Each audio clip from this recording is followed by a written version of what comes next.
most important population interaction is predation. Predation मध्ये दोन organism मध्ये हा टेम्पररी कॉन्टॅक्ट आहे. एकाला फायदा दुसऱ्याला नुकसान. जो दुसऱ्याची शिकार करतो त्याला आपण म्हणतो प्रेडॅटर, आणि ज्याला मारलं जातं, ज्याची शिकार केली जाते, त्याला आपण म्हणतो प्रे. So it is a relationship between prey and प्रेडॅटर्स.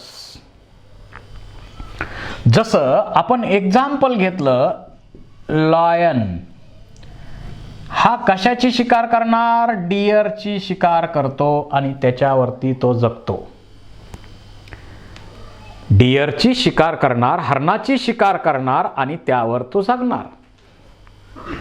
इथं हा प्रिडॅटर आहे. Lion is a predator while deer is a prey. भक्ष आणि भक्षक यांच्यामधली असणारी असोसिएशन किंवा रिलेशनशिप इथं आहे. फक्त कार्निव्होरस ॲनिमलचाच असा विचार आपण करतो, परंतु जसं दुसरं एक्झाम्पल घेतलं, sparrow, it feeds on seeds. शेवटी प्लांट स्वतःचं फूड तयार करतात, पण ॲनिमल्स मात्र दुसऱ्याला खाऊनच जगतात. फरक एवढाच आहे की जर ते दुसऱ्या ॲनिमलला खाऊन जगत असतील तर त्यांना आपण म्हणतो कार्निव्होरस.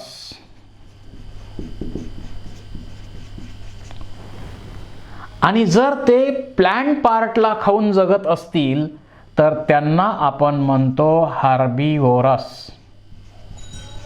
त्यांना आपण हार्बिव्होरस म्हणतो, शाकाहारी म्हणतो.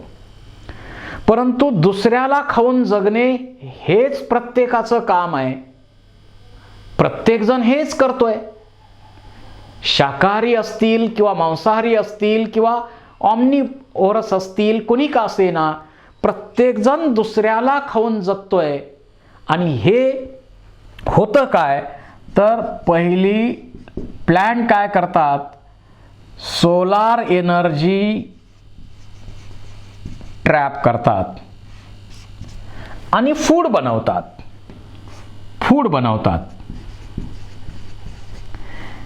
त्याच्यानंतर हे फूड खाऊन हार्बिव्होरस ॲनिमल जगतात. म्हणजे सोलार एनर्जी प्लांटकडं फूडच्या फॉर्ममध्ये स्टोअर केलेली आहे. आता त्याच्यावर हार्बिव्होरस जगणार, म्हणजे या फूडमध्ये असणारी एनर्जी आता हार्बिव्होरसकडं आलेली आहे. त्याच्यानंतर कार्निव्होरसकडं ही एनर्जी येणार. So there is a energy transfer from one group to the other during the feeding of different types of animals.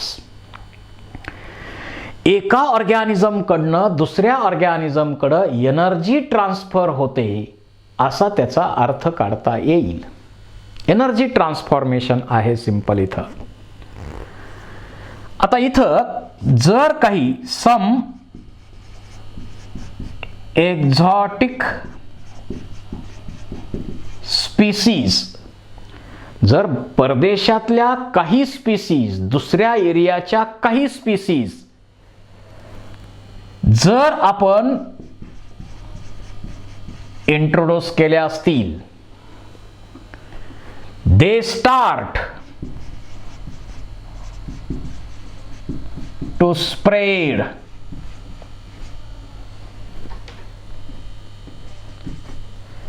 Very fast. एकदम वेगानं त्या स्पीसीज या एरियामध्ये स्प्रेड होतात, कारण नवीन आहे तिथं. आणि का स्प्रेड होतात? हाय स्पीडनं त्या स्प्रेड होतात, because there is no natural predator, त्यांना शत्रूच नाही आहे, त्यांना खाऊन जागणारा अजून निर्माण तिथं झालेलाच नाही आहे. आणि म्हणून या स्पीसी मोठ्या प्रमाणावरती स्प्रेड होतात. आणि याचं एक्झाम्पल घ्यायचं म्हटलं, prickly pier cactus. Prickly pier cactus जे आहे ते ऑस्ट्रेलियामध्ये 1920 मध्ये इंट्रोड्यूस झालं.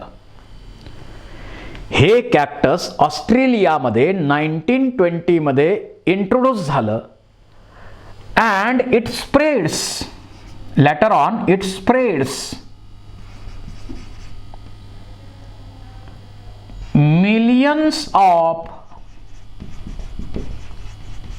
hectares. मोठ्या प्रमाणावर ऑस्ट्रेलियामध्ये ते स्प्रेड झालं, कारण त्याला नॅचरल एनिमीज नाही आहे, त्याला प्रिडॅटरच नसल्यामुळं मोठ्या प्रमाणावरती हे स्प्रेड झालं. परंतु नंतर आपण काय केलं, त्याला कॅक्टस फीडिंग मॉथ आपण तिथं आणला. कॅक्टसला खाऊन जगणारा मॉथ आपण तिथं इंट्रोड्यूस केला आणि मग त्याचं पॉप्युलेशन कंट्रोलमध्ये आलं. नॅचरल मेथड, बायोलॉजिकल मेथडनं आपण अशाच प्रकारे कंट्रोल करत असतो. त्याचा शत्रू इथं म्हणजे इतक्या मोठ्या प्रमाणात हे कॅक्टस वाढलं, पण त्याच्यानंतर मात्र आपण त्या कॅक्टसवर जगणारा मॉथ इंट्रोड्यूस केला. तो भरपूर त्याचं फीडिंग करू लागला आणि मग त्याचं पॉप्युलेशन कंट्रोलमध्ये आलं. म्हणजे त्याचा बायोलॉजिकल कंट्रोल आपण अशा पद्धतीनं करू शकतो. जसं ॲग्रिकल्चरमध्ये जे पेस्ट असतात, pest are natural enemies, they are enemies of modern agriculture. वेगवेगळ्या क्रॉपवरती वेगवेगळ्या टाईपचे पेस्ट वाढतात आणि आपण जे स्टँडिंग क्रॉप आहे त्या स्टँडिंग क्रॉपला डॅमेज करतात. किंवा हार्वेस्टेड ग्रेन, जसं उंदीर हा पेस्ट आहे, आपण जे ग्रेन स्टोअर करतो त्याला डिस्ट्रॉय करतं ते. तर असे जे पेस्ट आहेत, मग ते स्टँडिंग क्रॉपवर असतील किंवा हार्वेस्टेड प्रॉडक्टवरती लागणारे हे जे पेस्ट आहेत, त्या पेस्टचा बंदोबस्त आपण ॲग्रिकल्चरमध्ये बायोलॉजिकल मेथडनं करू शकतो. बायोलॉजिकल मेथडनं पेस्टचा बंदोबस्त करू शकतो आणि त्याच्यावरती नॅचरल एनिमी त्याचा शोधायचा.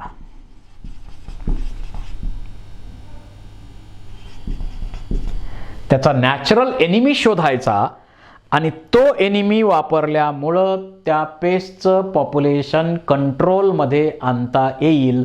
अशा प्रकारची अरेंजमेंट आपण ॲग्रिकल्चरमध्ये करतो. एक उदाहरण म्हणून, उंदरं वाढली, मांजरं पाळा, कारण ते नॅचरल एनिमी आहेत. तर नॅचरल एनिमी जी त्यांचे असतील ते एनिमी आपण तिथं सोडतो आणि त्यांचा कंट्रोल करतो. त्याचबरोबर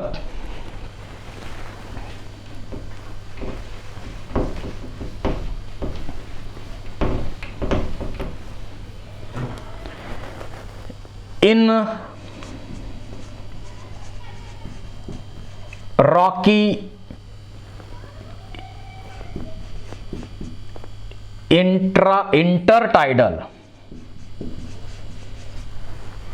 rocky intertidal of अमेरिका, अमेरिकाचा जो रॉकी इंटरटायडल एरिया आहे, कुठं, पॅसिफिक कोस्टला, त्या ठिकाणी एक पायास्टर, पायास्टर हा पिसॅस्टर म्हणा, पायास्टर हा स्टारफिश वाढतोय. तो एक महत्वाचा प्रिडॅटर आहे त्या ठिकाणी.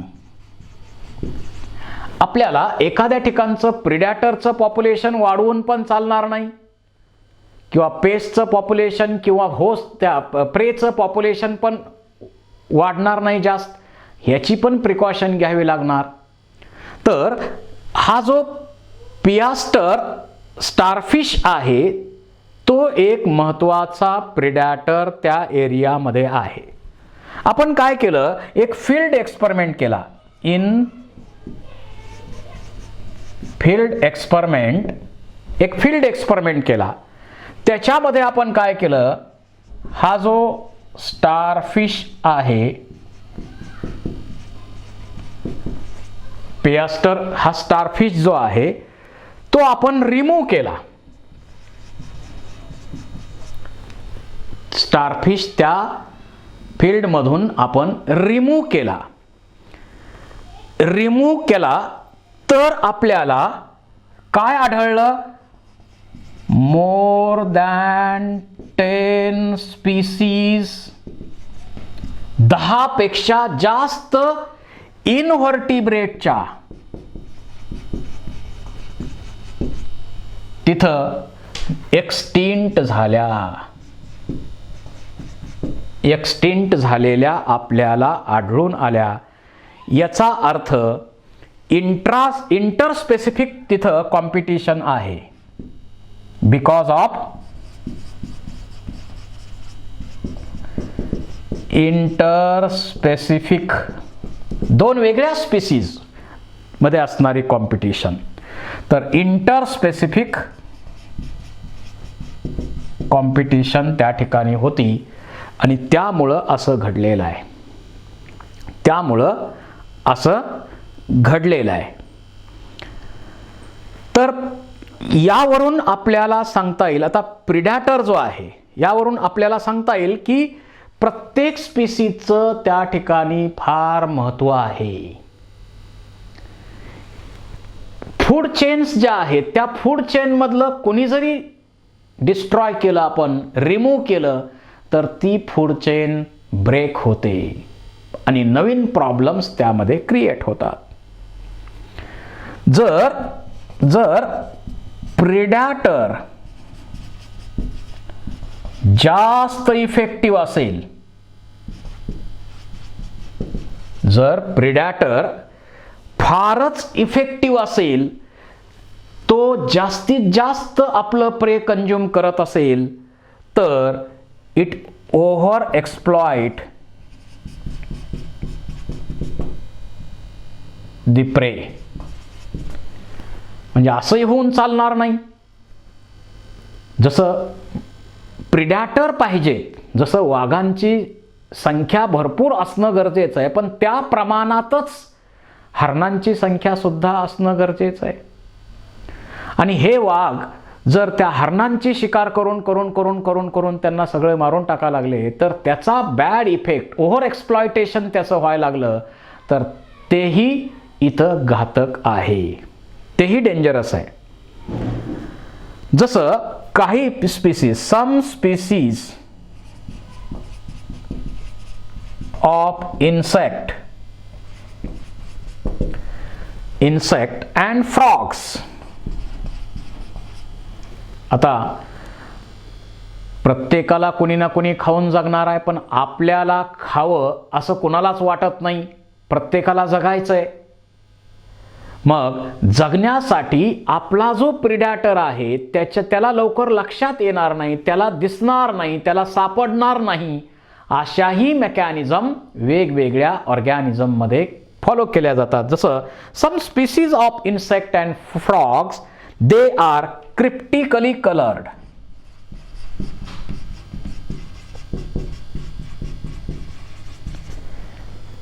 called as camouflaged.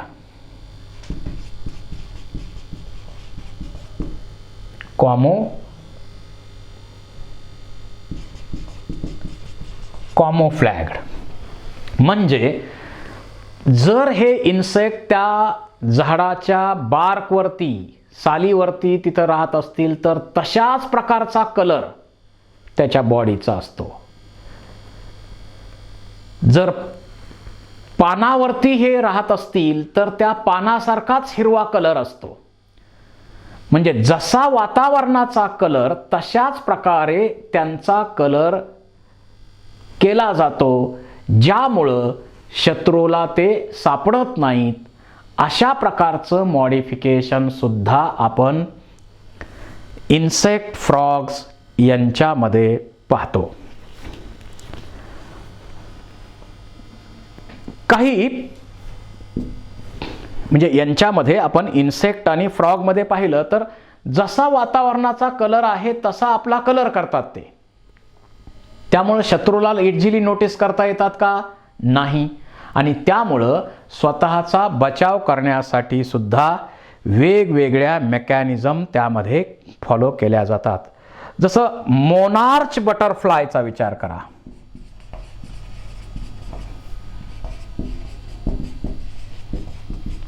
Monarch butterfly यांनी काय केलंय? स्वतःला पॉयझनस बनवलंय. स्वतःला पॉयझनस बनवलंय. ज्यावेळी कॅटरपिलर स्टेज असते, कॅटरपिलर स्टेज असताना ते काय करतात? वीड कडनं हे पॉयझनस केमिकल्स घेतात. पॉयझनस केमिकल्स ते वीड कॅटरपिलर लार्वल कंडिशनमध्ये असतानाच, त्यांच्या आळ्या असताना ते काय करतात? वीडवरती जगतात आणि त्या वीडकडनं पॉयझनस केमिकल स्वतःच्या शरीरात घेतात. आणि त्या पॉयझनस केमिकल बरोबर these chemicals are highly distasteful. The chemicals are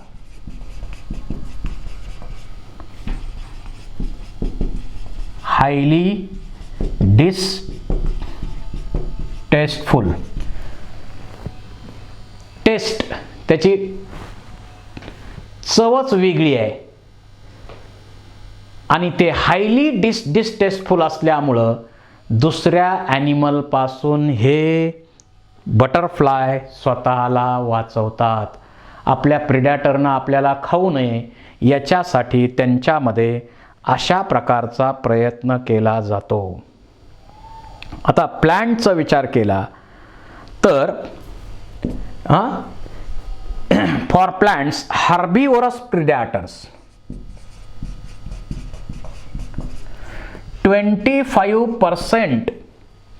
25% जे इन्सेक्ट आहेत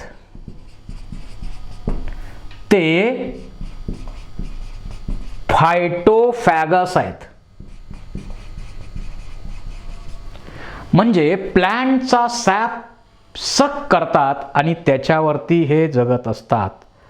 प्लांटचा सॅप सक करतात आणि त्यावरती हे जगत असतात. आता प्लांट काय दुसरीकडे जाऊ शकतं का? नाही. हे मूव्ह होऊ शकतात का? Unable to move. प्लांट दुसरीकडे जाऊ शकतात का? नाही जाऊ शकत. हालचाल बाकीची इकडून तिकडे जाऊन स्वतःचं संरक्षण करू शकतात का? नाही करू शकत. Cannot run away. The plants cannot run away from that place. तिथून ते दुसरीकडं जाऊ शकत नाहीत. मग त्यांनी स्वतःमध्ये मॉर्फोलॉजिकल आणि केमिकल डिफेन्स सिस्टीम डेव्हलप केली. त्या ॲनिमलनं किंवा जो काही त्याचा प्रिडॅटर आहे त्या प्रिडॅटरनं आपल्याला खाऊ नये याच्यासाठी प्लांटनी स्वतःमध्ये काही डेव्हलपमेंट केल्या आहेत, स्वतःमध्ये काही मॉडिफिकेशन्स केलेले आहेत. परंतु परिस्थिती अशी की ज्याप्रमाणे प्लांट आपल्यामध्ये मॉडिफिकेशन करत चाललेले आहेत, फॉर एक्झाम्पल आता मॉर्फॉलॉजिकल विचारात घेतला तर थॉर्न्स, मग ॲकॅसिया किंवा त्याच्याबरोबर कॅक्टस. समजा कॅक्टस म्हटलं तर सगळीकडून एवढे काटे त्याच्यावरती आहेत की त्याला खाणं शक्य नाही. अशा प्रकारे स्वतःचा बचाव करण्यासाठी प्रत्येकजण प्रयत्न करतो. तसे प्लॅन्टनी पण हा प्रयत्न केलेला आहे, त्यांच्यामध्ये इव्होल्यूशन असं झालेलं आहे. त्याचबरोबर समजा कॅलॉट्रॉपिसचा विचार करा. आपल्याकडं शनिवारी मारुतीरायांना आपण जी पानं वाहतो, रुईचं प्लॅन्ट म्हणतो, त्याच्याकडं एक कार्डियक ग्लायकोसाइड आहे आणि ते डेंजरस आहे. कार्डियक ग्लायकोसाइड आहे, ते डेंजरस आहे. आणि त्याच्यामुळं तुम्ही कधी पाहिलं का असं की ॲनिमल आलेत, हे चारा खाणारे ॲनिमल आलेत आणि रुईचं प्लॅन्ट त्यांनी खाल्लंय? असं कधीही घडत नाही, कारण ते डेंजरस आहे. त्याचबरोबर इथं बाबळी असतात, सुबाबळ वगैरे सगळीकडे आपण पाहतो, त्याला इतके काटे असतात. त्याच्याही जास्त जवळ हे ॲनिमल्स, ग्रेझिंग ॲनिमल्स, जे ब्राउझिंग ॲनिमल्स आहेत, तेही त्यांच्यापासून बचाव करण्यासाठी त्या प्लॅन्टनी हे मॉडिफिकेशन केलेले असतात. त्याचबरोबर प्लॅन्ट्समध्ये अनेक टाईपचे केमिकल्स तयार केले जातात डिफेन्ससाठी. तसे तर त्यांनी डिफेन्ससाठी ते केमिकल तयार केलेत, पण त्या केमिकलचा आपण कमर्शियल वापर आपल्या फायद्यासाठी आता करत आहोत. अनेक टाईपचे केमिकल्स तयार केलेले आहेत. जसं एक्झाम्पल घ्यायचं म्हटलं तर निकोटीन. टोबॅकोमध्ये निकोटीन आहे. त्यानंतर ओपियम, त्याच्यामध्ये मॉर्फिन नावाचं केमिकल आहे. त्याचबरोबर कॅफिन नावाचं केमिकल आहे. त्याचबरोबर क्विनाइन, आपण मलेरियावरती औषध बनवण्यासाठी वापरतोय क्विनाइन. त्याचबरोबर स्टेरिचाइन.